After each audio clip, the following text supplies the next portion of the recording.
Então, a aula hoje é sobre lançamento de projéteis. Projéteis são corpos quaisquer que não têm nenhum sistema de movimentação.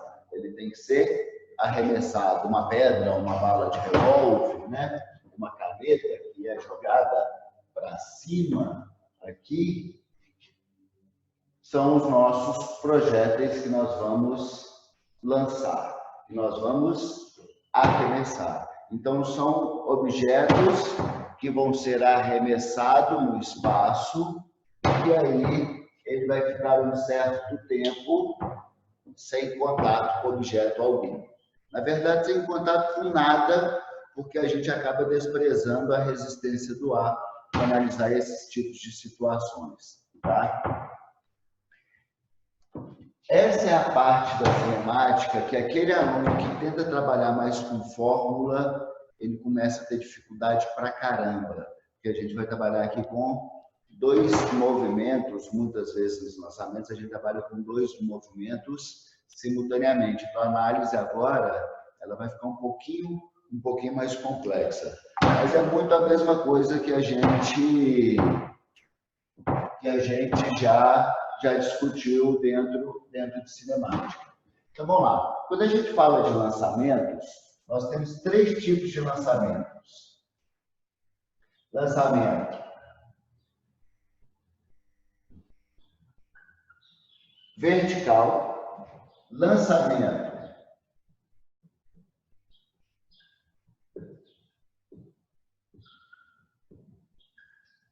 horizontal e lançamento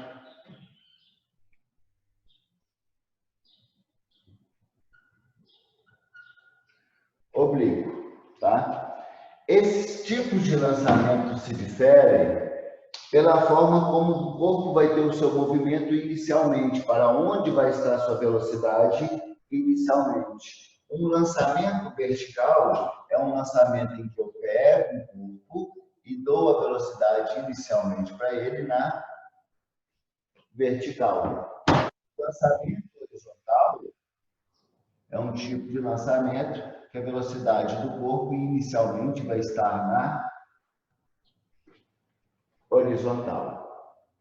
E o lançamento oblíquo é um lançamento que ele vai estar na horizontal e na vertical simultaneamente. Na verdade, o lançamento oblíquo é aquele lançamento que o objeto vai ser lançado com um certo ângulo em relação à horizontal.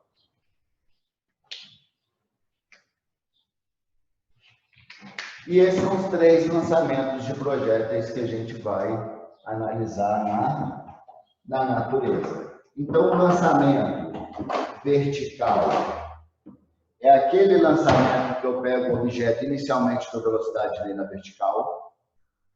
Isso aqui foi um lançamento vertical. O lançamento horizontal é um tipo de lançamento que a velocidade inicialmente vai estar na horizontal. E lançamento oblíquo, que é um lançamento que a velocidade vai estar na horizontal e na diagonal. Que é esse lançamento aí, ok?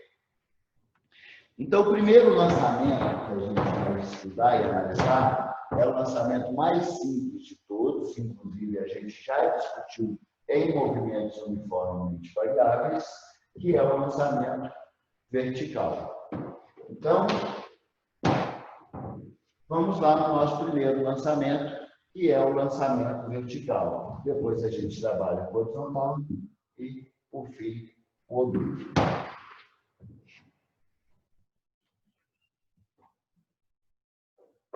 Devia ter mantido vertical aqui, né? Lançamento vertical. Então, o lançamento vertical são situações que a velocidade inicialmente vai estar na vertical. É quando eu jogo o objeto para cima. Então, beleza. Quando eu jogo o objeto para cima, inicialmente ele vai estar movimentando verticalmente para cima. Então, a velocidade deste corpo vai estar na vertical para cima. Beleza? Se a gente parar para pensar aqui, quando eu joguei essa caneta para cima, à medida que ela foi subindo, a velocidade foi só diminuindo, diminuindo, diminuindo, até o momento que ela chegou no ponto mais alto. E aí, nesse ponto mais alto, a velocidade foi em um instante igual a zero, ela voltou a cair novamente. Se esse corpo está tendo um movimento que a velocidade está diminuindo, é porque ele vai ter uma aceleração, ele tem nele, atuando, uma aceleração tangencial, que é uma aceleração que vai estar na mesma direção do movimento. E como ela está fazendo o movimento diminuir a velocidade, essa aceleração tangencial vai estar contrária à velocidade, ok? Como nesse tipo de análise eles desprezam a resistência do ar, desprezam o contato deste corpo com qualquer objeto, a única força que vai estar atuando nele é a força da gravidade, é a força peso, ok? E aí, quando a força peso atua no corpo, sendo a força resultante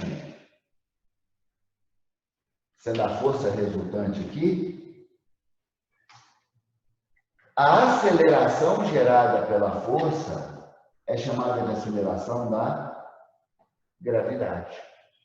Beleza? Então, em todo tipo de lançamento que a gente analisar, a única força que vai estar atuando no corpo é a força-peso. E quando ela é a força resultante do sistema, a aceleração gerada é a aceleração da gravidade, que é uma aceleração vertical para baixo, que normalmente nos exercícios eles consideram como 10 metros por segundo ao quadrado, ok? Na verdade, ela é um pouco menor e sofre algumas variações que a gente não vai discutir aqui agora. Então, nesse tipo de questão, eles consideram normalmente igual a 10. E aí, o que essa aceleração tangencial faz com o modo da velocidade? Vai diminuindo, vai diminuindo, vai diminuindo, vai diminuindo, até o momento que ele chega no ponto mais alto. Neste ponto mais alto, a velocidade final foi igual a zero. Vou colocar a unidade de medida aqui para a gente. A zero. Beleza? Mas a atração que a Terra gera sobre o corpo continua existindo. Então, a força-peso atuante no corpo, que é a atração do centro gravitacional da Terra, atraindo o centro gravitacional do objeto, vai existir, então, a aceleração da gravidade. E se tem aceleração, a velocidade vai variar. Então, é só um instante que ele fica parado e ele já começa a ganhar movimento novamente. Como a aceleração está para baixo, este corpo vai adquirir um movimento para baixo, em que a velocidade inicial vai ser zero, mas como ele tem a ação da gravidade, esse corpo vai ganhar velocidade descendo, a velocidade vai aumentando, vai aumentando, vai aumentando, até ele retornar à sua posição inicial. Beleza? Chegando na posição inicial, ele vai ter uma certa velocidade final. E a gravidade continua atuando. Beleza? Ok? Então, se a gente parar para pensar, esse corpo subiu, depois desceu. Durante a subida, ele subiu com uma aceleração da gravidade contrária ao movimento, fazendo com que este movimento aqui seja um movimento uniformemente variável, retardado. Ok? Como o objeto estava subindo, eu vou considerar o sentido para cima como sentido positivo, eu posso falar que esse movimento para cima era um movimento progressivo. Beleza? Durante a descida, a aceleração estava atuando no sentido da velocidade. Então, fez com que o movimento fosse um movimento uniformemente variável, acelerado. Só que ele estava no sentido oposto. E aí eu vou falar que esse movimento de volta é um movimento retrógrado. Ficou claro? Então, essas questões de lançamento são questões de analisar o movimento. Esse movimento, inclusive, nós já analisamos em diversas questões de movimentos uniformemente variáveis, no capítulo anterior, no capítulo A2. E todo exercício de no capítulo A1, na verdade, e todo exercício de cinemática escalar, nós fazemos ele em 4 etapas. A primeira etapa é a etapa da não vai dar espaço aqui, interpretação. Ok? Interpretação.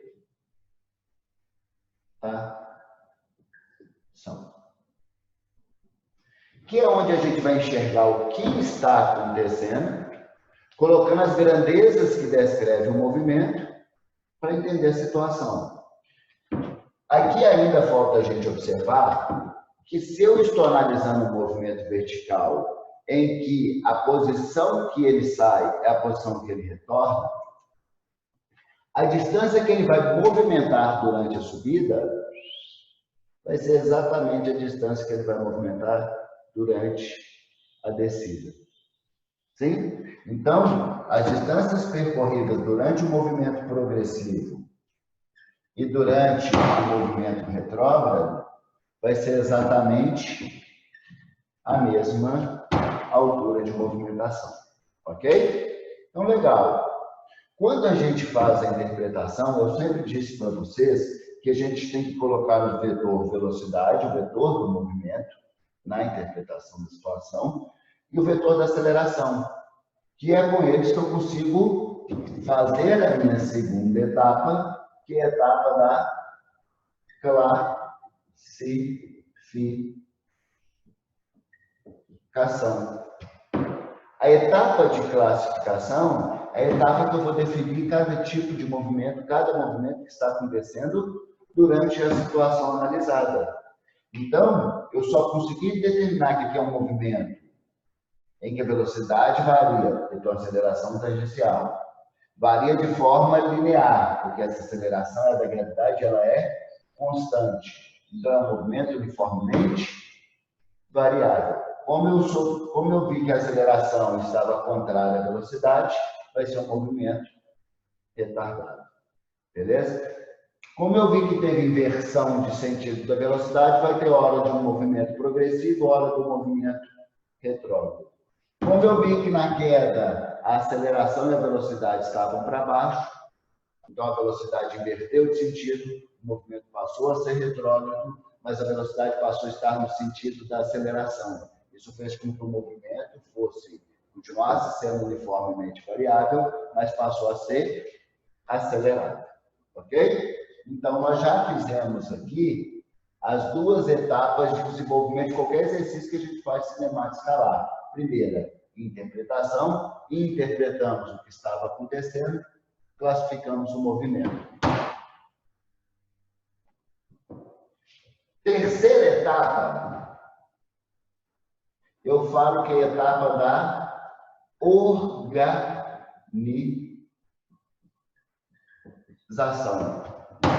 A etapa que a gente está organizando aqui, nós estamos organizando as informações que a gente coletou durante a interpretação, tá? Então, no momento que a gente está organizando, tem dois caminhos.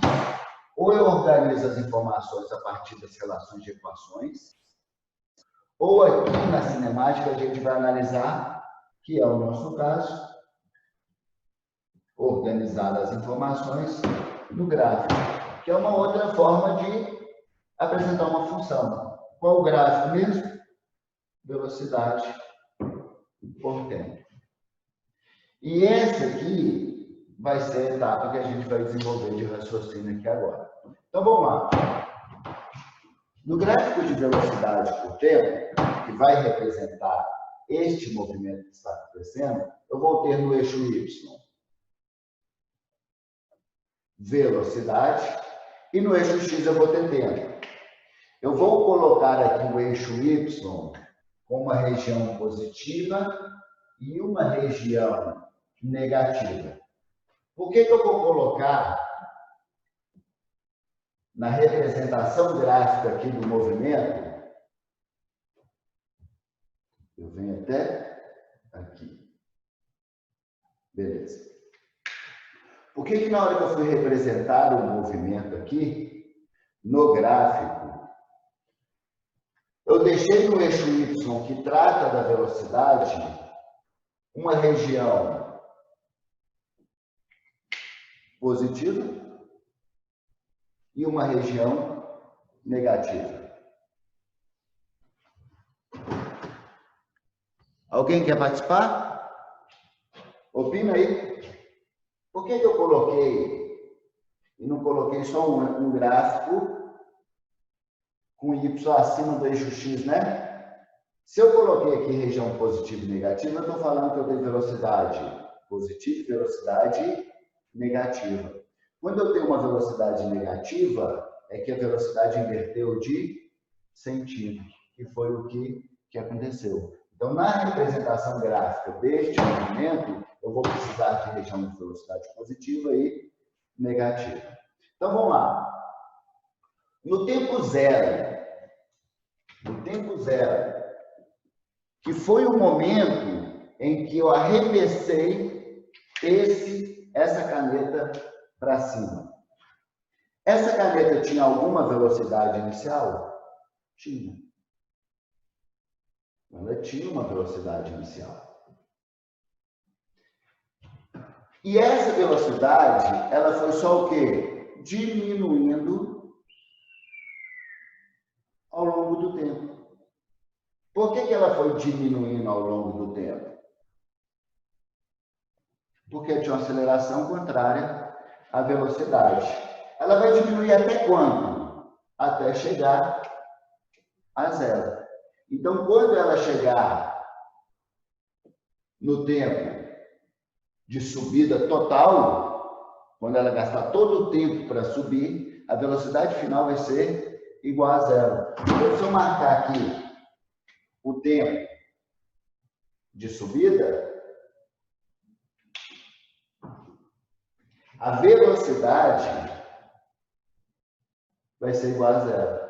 Então, eu sei que quando o tempo é zero, existe uma velocidade, e quando a velocidade é zero, vai ser no tempo de total de subida. Beleza?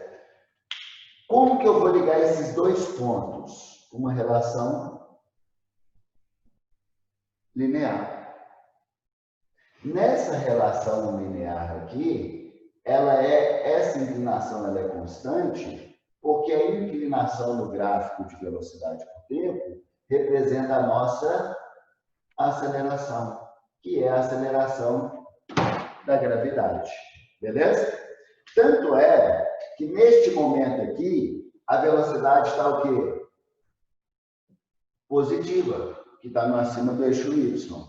E a aceleração, ela está numa inclinação decrescente. E se a inclinação é decrescente, a inclinação é negativa. E a inclinação é a aceleração. Foi? Olha lá. contamos a história aqui. O que mais que eu posso colocar nessa história? A distância que ele percorreu. Qual foi a distância que a caneta percorreu? A altura que ela subiu. Então, a altura que ela subiu está na área desse gráfico. A gente sempre falou que no gráfico de velocidade por tempo eu vou ter as 4 informações. Na análise de qualquer gráfico que vocês forem trabalhar, sempre lembrar disso, né? Qual a informação que traz no eixo Y, no eixo X, na inclinação e na área. Nunca esqueçam isso. E que no gráfico de velocidade por tempo, o eixo Y me dá a velocidade, o eixo X me dá o tempo, a inclinação me dá a aceleração e a área do gráfico me dá a distância. Beleza? Legal. Mas só que aqui eu só representei o movimento da subida, que foi um movimento uniformemente variável, retardado, progressivo. Velocidade é positiva. Quando ele chega no ponto mais alto, ele só fica um instante parado. Depois ele já começa a movimentar imediatamente. Quando ele começa a movimentar, ele vai ter que começar a movimentar o movimento de queda. Então a velocidade passa a ser para baixo. Se a velocidade passa a ser para baixo, a velocidade passa a ser negativa. Então a construção do gráfico agora vai ser na região negativa. Mas só que o que acontece? A aceleração que ele vai sofrer é a mesma. Se a aceleração que o corpo está sofrendo é a mesma durante a subida e durante a descida, a inclinação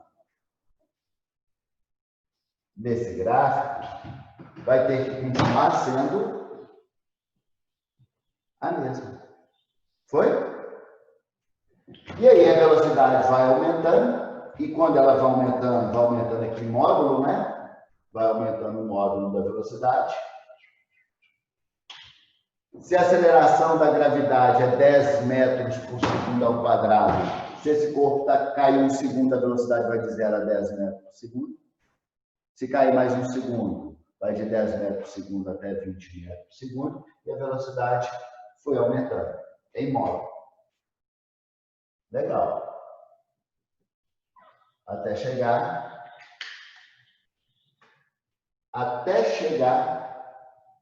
no ponto em que ela foi lançada. Beleza? Se a gente parar para pensar, ele subiu, depois desceu, ele teve um tempo de subida e agora ele vai ter um tempo de descida. E aí, aqui vai representar no gráfico, como o tempo é contínuo, ele vai representar o tempo final desse cara. Beleza? Desse movimento. Legal. A área do gráfico representa a distância percorrida. A área do gráfico é a região compreendida entre a função e o eixo X, a função e o eixo X. Então, a área desse gráfico vai ser esse triângulo aqui. E esse triângulo vai representar o quê? A distância que ele percorreu. Mas a distância que ele percorreu durante a descida. Qual foi a distância que ele percorreu? H. Se eu chamei a altura, movimento da subida, quanto ele subiu de H, ele desceu também H. Beleza? Ok? O que eu posso concluir aqui nessa história? Que esses dois triângulos que eu tracei, eles são triângulos semelhantes. Sim? Esses dois ângulos opostos pelo vértice, um ângulo de 90 aqui, o outro ângulo de 90 aqui, e aqui, se eu traçar duas retas paralelas, a gente vê que eles são alternos internos. Beleza? Então, esses dois triângulos, eles são semelhantes. Eles são mais do que semelhantes, eles são triângulos congruentes. O que são triângulos congruentes? São triângulos idênticos, que os ângulos são internos e que os lados e a área, consequentemente, são iguais. Se esses triângulos são congruentes, a base desse triângulo de cima é igual à base do triângulo de baixo. O que é a base do triângulo aqui? O tempo de subida e o tempo de descida. O que eu posso concluir com isso? Que o tempo de subida é igual ao tempo de descida. Então, se eu chamar o tempo de subida de T, se ele gastou 1 segundo para subir, ele vai gastar 1 segundo para descer. Beleza? Se gastou 2 segundos para subir, ele vai gastar 2 segundos para descer. Então, se o tempo de subida foi T, o tempo final será 2t. E o tempo de descida também continua, também será t, igual ao tempo de subida. E se são triângulos congruentes, o que eu consigo concluir aqui durante relação ao movimento de subida e de descida? A altura desses triângulos são iguais. Se a altura é igual, a variação da velocidade foi a mesma. Então, o que eu posso concluir? Que em módulo, a velocidade com que o objeto sai da minha mão é igual à velocidade com que ele retorna. Olha a diferença. Se eu falar assim, a velocidade com que a caneta sai da minha mão vai ser igual à velocidade com que ela retorna da minha mão. Isso está certo? Já foi a alternativa de várias questões de vestibular. Isso está errado. Por quê? A velocidade na subida estava para cima. A velocidade na descida estava para baixo. Então, não tem como uma velocidade para cima ser igual a uma velocidade para baixo. Não faz sentido. Não são iguais. Agora, o módulo da velocidade, a intensidade do movimento com que o corpo sai da minha mão, foi a com que ele retornou à minha mão. Ok? Então, essa é o entendimento do raciocínio para lançamentos verticais. O tempo que ele gasta subindo é igual ao tempo que ele vai gastar descendo. A distância com que ele sobe é igual à distância com que ele desce. Claro, o tempo vai ser igual se eu considerar que a distância que ele subiu foi igual à distância que ele desceu. Teve uma questão da UFMG uma vez que mostrou um menino que chegou num prédio e jogou a caneta, jogou um objeto qualquer para o alto. Na hora que ele jogou para o alto da janela do prédio, o objeto subiu até uma certa altura e depois caiu. Mas quando caiu, o menino não pegou. Ele passou direto. E perguntou qual era o gráfico de velocidade por tempo que melhor representava essa situação. Aí o gráfico não poderia ser assim, né? Porque a distância da descida não foi igual à distância da subida. Esse gráfico teria que continuar. Ele percorreu uma distância maior na descida, o tempo que gastou foi maior, e aí é outra história. Mas considerando que a posição com que ele sai é a posição com que ele retorna, a altura que vai subir será a altura que ele desceu, e, consequentemente, o tempo que ele subiu é igual ao tempo que ele desceu. Beleza? Ficou claro? Legal. E por fim, em qualquer questão de cinemática escalar, nós temos a última etapa, que é a etapa do cálculo. Tem questões, por exemplo, que ela vai te pedir alguma variável, alguma incógnita, alguma informação, vai te dar uma situação, um problema para você resolver. Por exemplo, eu venho e falo que eu peguei essa caneta, estava num dia muito empolgado e lancei essa caneta para o alto. Quando eu lancei essa caneta para o alto, eu lancei com uma velocidade tão grande que essa caneta gastou 10 segundos para retornar na minha mão. E aí eu gostaria, por exemplo, de saber qual foi a velocidade que eu lancei essa caneta e qual foi a distância total que ela percorreu. Beleza? Então, o que eu dei de informação? Que a gravidade é igual a 10 metros por segundo, isso é uma constante que sempre está dando lá na questão, e falei que o tempo total que eu gastei foi um tempo que eu gastei, não, né? Que a caneta gastou para subir e retornar a minha mão, foi de 10 segundos. Então, se eu pegar aqui um tempo de 10 segundos, quer dizer que ele gastou 5 para subir, 5 para descer. Esse tempo aqui seria de 5. Não é isso? Estou organizando as informações que deu numa situação problema dentro do meu gráfico. E que a aceleração em módulo é igual a 10. Como a inclinação é decrescente, ela vale menos 10. Beleza? E aí eu tenho que obter as informações. Eu tenho que calcular para chegar em quem? Na altura, que foi me perguntado. Na altura, não. Na distância total percorrida. Então, tem que saber o quanto que ele subiu e o quanto que ele desceu para saber qual foi a distância total. E qual foi a velocidade com que ele saiu da minha mão. Beleza? Então, esses cálculos, eles sempre vão ser as relações entre as grandezas num gráfico, sempre vai se dar por dois caminhos. Ou pela área, ou pela inclinação. Porque quando eu estou calculando a inclinação, eu estou correlacionando as grandezas, x e y. Quando eu calculo a área, eu estou correlacionando as grandezas x e y. Então, beleza. A inclinação aqui vale menos 10. Então, vamos lá na inclinação primeiro. A inclinação, se ela vale menos 10, como que eu calculo a inclinação? Variação de y sobre variação de x. Qual foi a variação de y? Ele saiu de V0 e foi até uma velocidade final igual a 0. Vamos pegar aqui duas coordenadas, que eu sei o valor, ou se eu tenha pelo menos dado a representação, né, de x e y. Então, vou pegar essa coordenada aqui, 5 e 0, né? E vou pegar essa coordenada aqui, 0 e V0. Qual foi a variação de y nessas duas coordenadas?